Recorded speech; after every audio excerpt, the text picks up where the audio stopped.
বালতি আর হচ্ছে কড়াইতে খাবার দেখতেই আসলে ভালো লাগতেছে।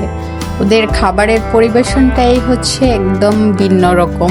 আমার জাস্ট হচ্ছে ছোটবেলার কথা মনে পড়ে যাচ্ছে, যে ছোটবেলায় আমরা চড়ুইবাতি বা জোলাবাতি যাই বলেন ওইরকম মনে হচ্ছে। আসসালামু আলাইকুম, চলে আসলাম রোড সাইড কিচেনে, যেটা হচ্ছে বসুন্ধরা ব্রাঞ্চ।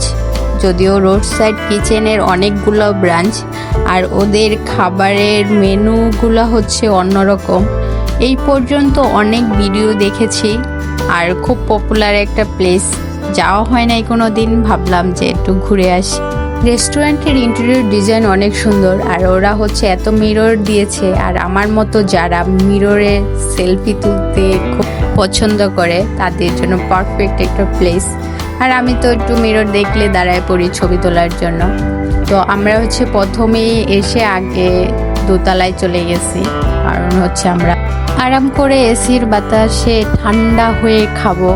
সো আমরা হচ্ছে খাবার অর্ডার দিয়ে সিট বুক দিয়ে একটু ঘোরাঘুরি করতেছিলাম, ছবি টবি তুলতেছিলাম, কারণ ইন্টেরিয়র ডিজাইন অনেক সুন্দর এখানে।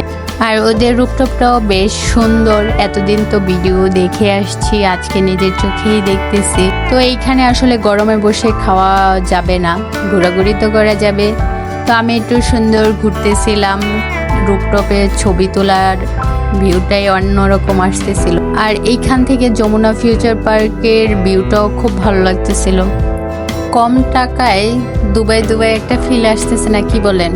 আমি তো এখানে একটু পোস্ট দিয়ে ছবি তুললাম। দেন হচ্ছে সবাই হচ্ছে আগে নিচ থেকে উপরে যায়, আর আমি হচ্ছে উপরে ঘোরাঘুরি করে একটু নিচে চলে আসলাম, কারণ নিচের জায়গাটা অনেক সুন্দর। এইখানে হচ্ছে আপনি দোলনায় ঝুলে খেতে পারবেন। কি আরামদায়ক একটা জিনিস, আপনি দুলবেন আর খাবেন। নিচের ফ্লোরটাতে সুন্দর একটা জায়গা আছে, এটা একদম ওয়াশরুমের কর্নার সাইড। জায়গাটা অনেক সুন্দর। এইখানে রাজকীয় কিছু চেয়ার টেবিল দিয়ে সুন্দর করে ডেকোরেশন করা ছিল, আর পাশেই হচ্ছে একটু পানির মধ্যে ফিশ টিশ ছিল। আর ওই পাশে যে হাঁসটা দেখতেছেন, এটা একদম আর্টিফিশিয়াল একটা হাঁস। যাই হোক, মাছগুলো নিজের খালি চোখে দেখতে পারতেছিলাম, এটা খুব ভালো লাগতেছে। ঘুরে টুরে আমি আবার দোতলায় চলে আসছি। এইখানে হচ্ছে একটা ফোন লাইন ছিল, তো আমি আমার খুব ক্লোজ একটা বান্ধবীকে মনে করে ফোনটা ধরে নিয়েছিলাম। আর ইতিমধ্যে হচ্ছে আমাদের খাবার চলে আসছে। তো আমরা অর্ডার করেছিলাম টুনটুনি প্লেটার, আর একটা ছিল হচ্ছে খাদক প্লেটার। এতদিন তো হচ্ছে বলবর্তি ভাত খেয়েছি, আজকে হচ্ছে খাচ্ছি বালতি ভর্তি ভাত। ও না, বালতি ভর্তি fried rice, chicken grill, chicken onion, আর হচ্ছে স্পাইসি মাশরুম ছিল। খেতে খুবই ভালো লাগতেছিল, মাশরুমটা একটু ঝাল ঝাল। আর সাথে তো বাঁধাকপি প্লাস মেয়োনিজের মিক্সড একটা সালাদ ছিল। টুনটুনি প্লেটারের কোয়ান্টিটিটা বেশ ভালো ছিল, আর এই প্লেটারের নামটা যেমন অদ্ভুত, খাবারটাও টেস্ট অনেক ভালো ছিল।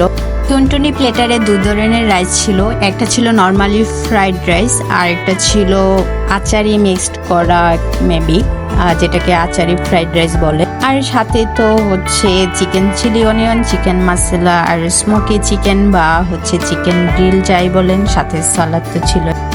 আমার কাছে খাদক প্লেটারের চেয়ে টুনটুনি প্লেটারের খাবারটা অনেক ভালো লাগছে, বিশেষ করে হচ্ছে অনিয়ন মশলা যেটা ছিল ওইটা, আর হচ্ছে আচারি ফ্রাইড রাইসটা বেশ ভালো লাগছে। রোড সাইড কিচেন আমার কাছে মোটামুটি ভালোই লেগেছে। তাদের ইন্টেরিয়র ডিজাইন প্লাস হচ্ছে খাবারের কোয়ালিটি ভালোই ছিল। আপনাদের কাছে কেমন লেগেছে অবশ্যই কমেন্টসে জানাবেন। আজকের মতো এখানেই, সবাই ভালো থাকবেন, সুস্থ থাকবেন, আল্লাহ হাফেজ।